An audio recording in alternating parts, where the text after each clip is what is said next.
हर हर महादेव भक्तों। श्रावण मास को भगवान शिव का प्रिय महीना कहा गया है।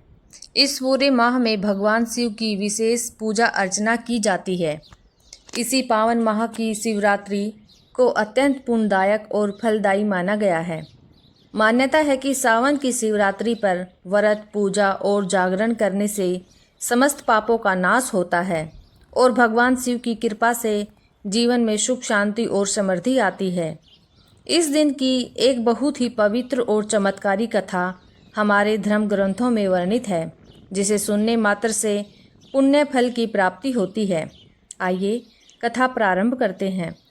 बहुत प्राचीन समय की बात है। एक नगर में सुधाकर नामक ब्राह्मण रहता था।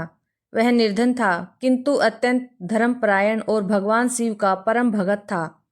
उसका जीवन कठिनाइयों से भरा हुआ था, फिर भी वह नित्य शिव जी की पूजा करता था और ओम नमः शिवाय का जाप करता रहता था। एक दिन की बात है, सावन माह की शिवरात्रि का दिन था। सुधाकर को भोजन और अन्न की तलाश में दूर जंगल की ओर जाना पड़ा। वह पूरे दिन कुछ न पाकर थका हारा एक बेल वृक्ष के नीचे विश्राम के लिए बैठ गया। उसे यह ज्ञात नहीं था कि जिस वृक्ष के नीचे वह बैठा है, उसके नीचे एक प्राकृतिक शिवलिंग स्थापित है। रात्रि हो चुकी थी। सुधाकर को प्यास लगी, लेकिन जंगल में कहीं जल नहीं मिला। तब उसने बेल के पत्ते तोड़े ताकि प्यास कुछ शांत हो सके। संयोगवश जैसे ही वह बेलपत्र गिराता, वे सीधे शिवलिंग पर चढ़ते गए। यह सब कुछ अनजाने में हो रहा था, लेकिन उसकी भक्ति और पवित्रता की भावना इतनी प्रबल थी कि शिव स्वयं प्रसन्न हो उठे। रात्रि में सुधाकर को नींद नहीं आई। वह जागते हुए ओम नमः शिवाय का जाप करता रहा और कुछ भी खाए पिए बिना रात्रि बिताई। रात्रि के अंतिम पहर में अचानक एक दिव्य प्रकाश प्रकट हुआ। सुधाकर घबरा गया। तभी उस तेज प्रकाश में स्वयं भगवान शिव प्रकट हुए। उनका तेज इतना दिव्य था कि पूरा जंगल आलोकित हो उठा। हे सुधाकर, तूने अनजाने में ही मेरी आराधना की। तूने उपवास किया, बेल पत्र अर्पित किए और रात्रि जागरण किया। यह सब सावन की शिवरात्रि पर हुआ, जिससे मैं अत्यंत प्रसन्न हूँ। मांग, क्या चाहता है तू? सुधाकर भाव विभोर हो उठा। उसकी आंखों में अश्रुधारा बहने लगी। वह हाथ जोड़कर बोला, हे प्रभु, मैं तो एक तुच्छ प्राणी हूँ। मैंने तो अनजाने में ही यह सब किया। आप स्वयं दर्शन देकर मुझे धन्य कर रहे हैं। मुझे कुछ नहीं चाहिए, बस मुझे आपसे जुड़ने का अवसर दे। भगवान शिव मुस्कुराए और बोले, नो, तू निश्चल भाव से भक्ति करता है। मैं तुझे आशीर्वाद देता हूँ। तेरा जीवन समृद्ध होगा, दुख समाप्त होंगे और अंत में तू मुझे प्राप्त करेगा। इस शिवरात्रि को तेरे नाम से प्रसिद्ध मिलेगी। उस दिन के बाद से श्रावण माह की शिवरात्रि पर व्रत रखने, रात्रि जागरण करने और बेलपत्र अर्पित करने पर परंपरा चल पड़ी।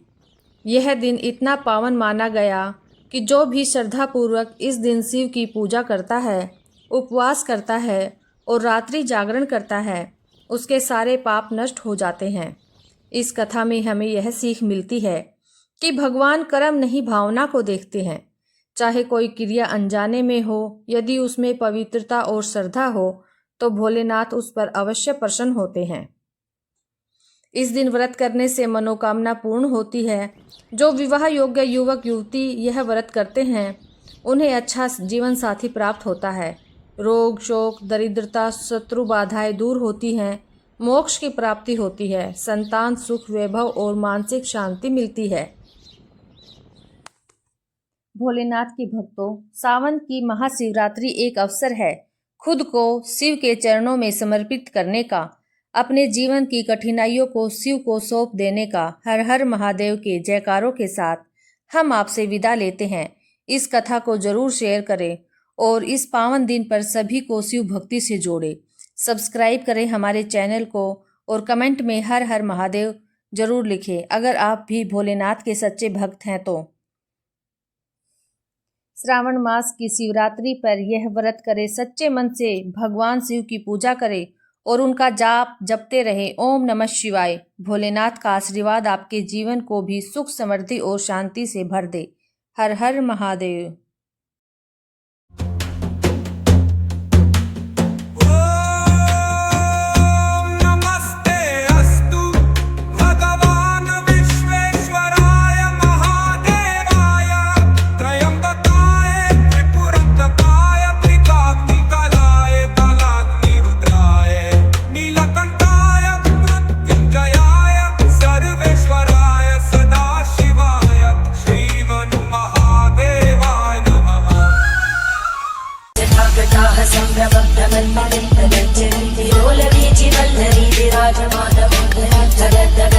स्वरल्ललाटभट्टव्यापके किशोरचन्द्रशेखरे रतिर्विच्छरम्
संतति प्रमोदमान मानसे कृपाकटाक्ष तोरणी विरुद्ध दुर्धरापरि क्वचित् दिगम्बरे मनो विनोदमे तु वस्तुनि